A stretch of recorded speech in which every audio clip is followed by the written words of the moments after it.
Hello, it is me, that divination witch. Hello, I hope you're all doing well.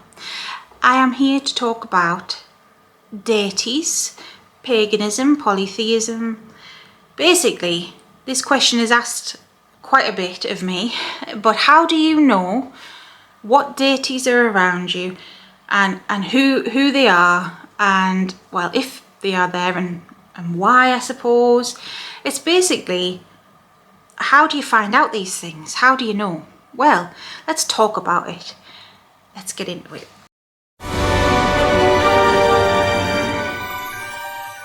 If you don't know who I am, my name's Sarah. I go by that divination witch online. I started on TikTok posting readings. Now I'm here on YouTube sharing my journey, sharing information I've learned in a down-to-earth type of way. If you like that, please hit subscribe. And I've also got a link tree below where you can get readings from me if you're interested. I have an Etsy store and I have a Patreon service. Both places I offer readings, and on Patreon I'm trying to offer more hints and tips, information to do with deity work, witchcraft, all that good stuff. If you're interested, I'd be so grateful if you could check it out. Thank you. As I have said in my little introduction, yes, I offer readings for people, and almost on a daily basis now I'm doing at least one deity confirmation for someone, and I know it doesn't come that easy to everyone to sense what spirits are around you as a person or someone else. I know when I first started it wasn't easy for me, and I've made a few mistakes along the way. Life is a learning curve. Nothing is straightforward, so I'm going to try and explain how any beginners out there can sense or figure out what deity is around them. My theory on deities, deities can be gods or goddesses from polytheist pantheons, whether they're ancient or current, let's just say it like that. They can be saints, they can be angels or demons, and they can be elevated masters, or basically your people like Jesus, things like that. So deities are powerful spirits, and they are, the way I see them, and I've done videos about them, but briefly, I see them as kind of management. They are here to help us. They are here to help us on our spiritual journey on planet Earth in the here and now. They help us for whatever we need. You know, we're all here for different reasons and got different lessons. We have our own personal spirit guides and deities that can be interested in us, whether it is in a spirit guide sense, as in they've got a personal investment in us. That could be through ancestry, you know, there could be an ancestral protector.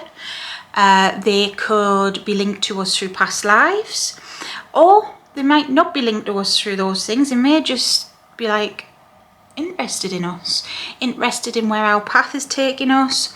Sometimes they may just have a message, or sometimes they may see you going through a certain thing and offer some wisdom, some insight, some guidance. It is a bit of a minefield as to why deities care about us or are even here to help us or around us. Not everyone has the same types of deities. Not everyone even is interested in knowing, I suppose. It doesn't mean the deity themselves aren't interested in you.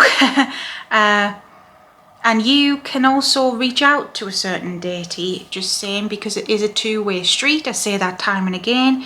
But say if you were, you know, researching Hecate, for example, and you're new to this and you're interested, you know, it doesn't mean you can't, you know, call on her spiritually, pray to her, think of her, you know, light her a candle, that sort of thing. And the same goes for any deity. You know, it's a working relationship. It's, well, not always working. Sometimes people just worship said deity, but it is a two-way street sort of thing.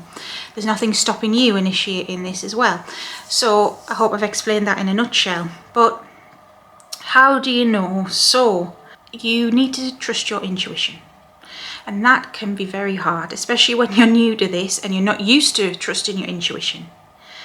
But for me, the biggest sign is that you are interested.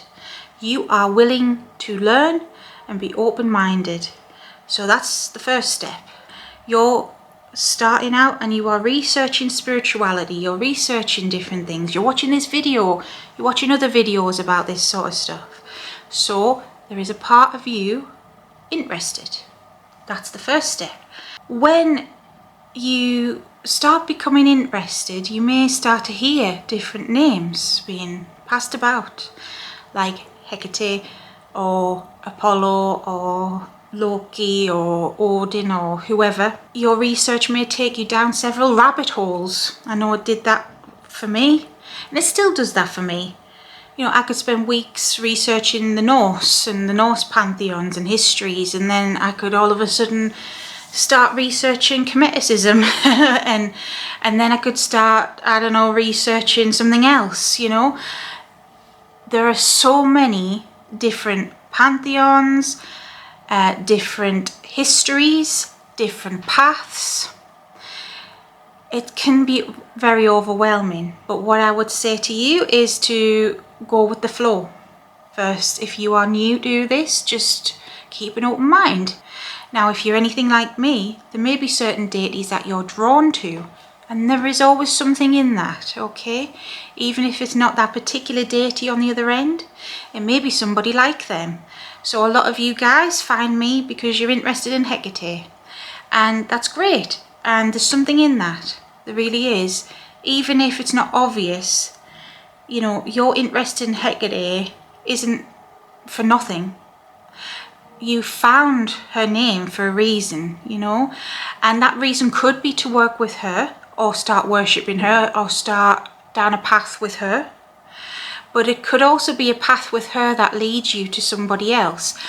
That could lead you to, say, Ereshkigal, or that could lead you to the Morrigan or to Lilith or to somebody else, another dark feminine type energy. It may not be obvious straight away, and that is okay. Is the first thing I want to say. It is okay if it's not obvious right away. I will give you a story of something that wasn't obvious to me when I was first introducing other deities into my life. Hecate was my number one and only for a while, because it took me a long while to be comfortable 100%, even just with Hecate. Over a year. It took me time. I mean, what I remember at first, I was scared, and then I wasn't scared, and then I was scared, and then I wasn't scared. It was a roller coaster ride. That is okay. This is a marathon, not a sprint. It's not going to happen overnight. But when I started to gain a bit more confidence, I was looking into other deities, because polytheism was new to me as well. And I felt like there was other energy there that wanted to be in my life. And because of the mythologies as well, I thought that was Persephone and Hades. Persephone first, then Hades. And if you don't know, Hecate and Persephone are linked through Greek mythology. I see Hecate as kind of like a second mum to Persephone. She is in the mythology known as her attendant. She helps Persephone when she goes to the underworld, and Persephone is the queen of the underworld, and she is married to Hades. That's them in a nutshell. So this other energy I thought was Persephone, and I started actively worshipping Persephone. She had her own altar, and so did Hades, because I feel with those two they do come as a pair. And the vibes weren't unfriendly, but they weren't right. And that was my intuition telling me something's not right. And it wasn't that she was a trickster, although I thought, is she tricking me? Is this actually the goddess here? You know, a newbie, that's another thing. Always got to vet your deities, always make sure that it's, you know, the actual deity you are speaking with, not just an entity trying to pretend to feed off your energy. You know, it is a minefield there. I wasn't 100%, and what I remember, something drew me to get a reading off someone random on Etsy. I can't even remember who it was now, it was that long ago, but she told me in this reading to look up the goddess Izanami, who is the Japanese goddess in Shintoism, of the underworld and death. Very similar energy to Persephone. I would say it's sister energy. And it turns out it was Izanami the whole time, and the pieces of the puzzle just fit together and everything clicked into place, and it just felt right in my heart. And you know, that, I'm sure I've told this story before on YouTube, but that's a prime example I can give you all of just going with the flow. So for me, I thought it was Persephone, and I explored that. And Persephone, she was nice to me, but there was certain times it could feel a bit kind of frosty reception, like something wasn't right. If you get that feeling, don't ignore it, is what I would say. Please look into it. Number one thing is to check if it is something trying to trick you. But number two thing, look into other gods and goddesses, other deities linked with a similar vibe, you know, a similar backstory per se. So if it's Hecate, you know, it could be another dark mother. If it's Persephone, it could be another goddess of the underworld. You know, have a look into it. Trust that intuition. If something doesn't feel right, it probably isn't. So I don't know how else to put it, how to find out, other than going with the flow. Where does your intuition want to take you? Research every avenue. You know, if you're drawn to Hecate, there's a reason for that. Explore that. Speak with her if you can, if you know divination, or reach out to her in prayer, light a candle for her. See what the vibe feels like. Get a reading of someone else if you're not sure, not just me, anyone. Get a reading. Explore that and take your time. Don't rush. It's not a race, and these things can take years, and even after years, you know, it can change. Deities, sometimes they're with us for life, sometimes not, because they're not always sort of that personal to us like a spirit guide would be. You know, they're not always so personal with us. I can think of several deities that have helped me and then left. Even Lilith, to this day, I love Lilith so much, but I just let that relationship go with the flow, because she can be more prominent with me sometimes and in my life for weeks and weeks and sometimes months, and then she'll step back, then she comes back. It doesn't mean that they're abandoning you or that they're not caring about you, etc. They are all powerful beings, and they want to help us, but we're humans, and you know, they can't help us with every single thing. And there are other beings out there that are interested in us too. You know, we have our spirit guides, we have our guardian angels, and you know, other guardian spirits as well. We have our ancestors as well. We have other spirits that can help us. So I feel like deities sometimes step back for those reasons, you know, to let someone else step in, whether it's another deity or your ancestor or whoever. You know, it's not limited to just them. It's hard to put all these things into words, because let's face it, spirituality is a minefield. There's so many different theories, so many different teachings and things like this. It is a minefield, and you've just got to use your discernment. But honestly, sorry for the fireworks outside, but yes, the person you have to learn to trust the most is yourself. Not me, not someone else on YouTube or wherever. You. It's your life, it's your spiritual journey, and it's up to you what you do. Okay? So start relying on yourself more. And I feel like that's an important lesson that we all need to learn.